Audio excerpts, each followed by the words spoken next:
Today we find ourselves at a significant but little observed historical crossroads. We see here the very beginning of the Chesapeake and Ohio Canal in Georgetown. To the right is the Four Seasons Hotel and a plaque giving a brief history of the canal. To the left, we see what was the West Heating Plant, completed in 1948 to supplement the supply of steam heat to nearby federal buildings. In 2014, the General Services Administration sold the property.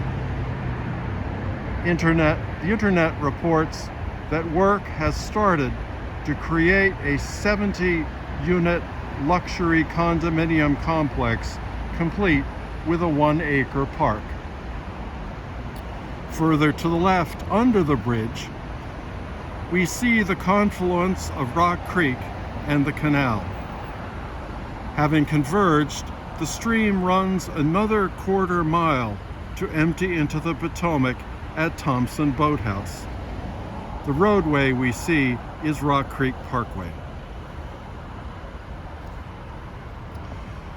Today is Friday the 13th. Fear of the number 13 is a psychological condition known as triskaidekaphobia. Fear of Friday the 13th is known as paraskevidekatriaphobia. All cultures have these beliefs. In Southeast Asia, 4 is considered unlucky. In Italy, the number 17 is unlucky. So what is going on here?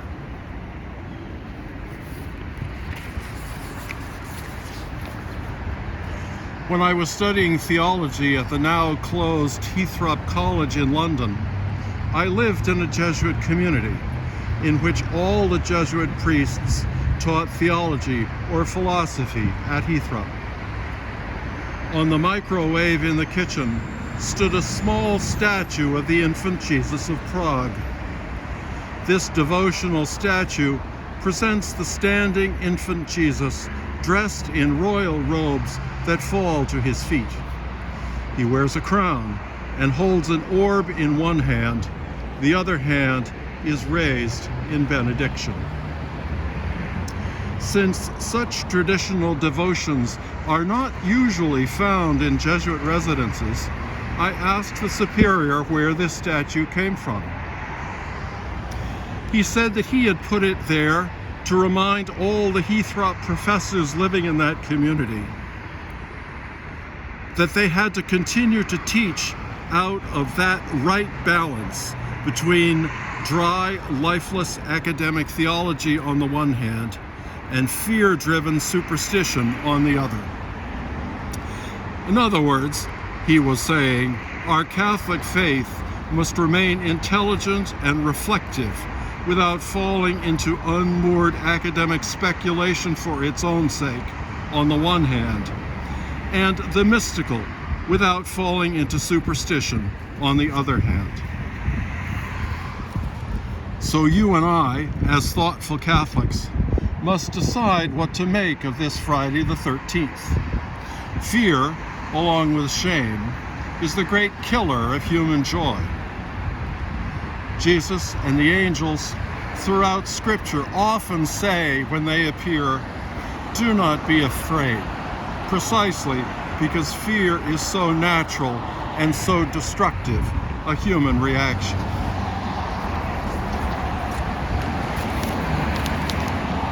And, to be frank, there is much to fear.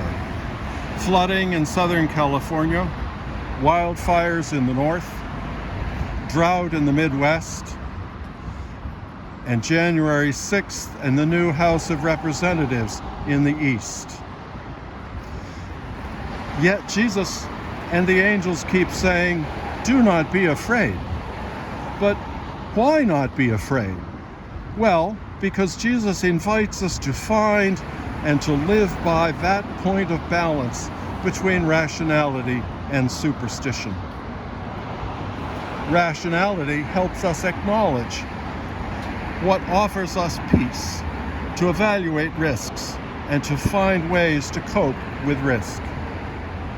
Superstition, which is unbridled fear, tempts us to forget what rationality does for us and to give our lives over to fear and to despair. At the point of balance, rational coping mechanisms help us give us a structure in which to hold our fears in check.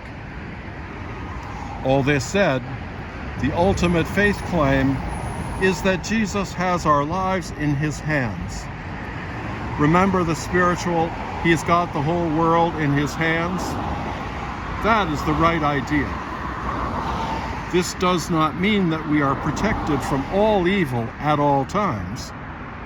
It means that in good times we can live peacefully, and in difficult times we can recall that we are not alone, that Jesus makes a way out of no way. Though I walk through the valley of the shadow of death, yet you are with me, your rod and your staff, they comfort me.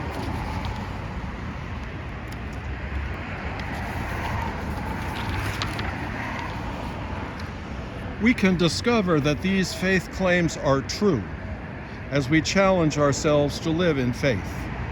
And since faith is a gift from God, we can always count on Jesus helping us out.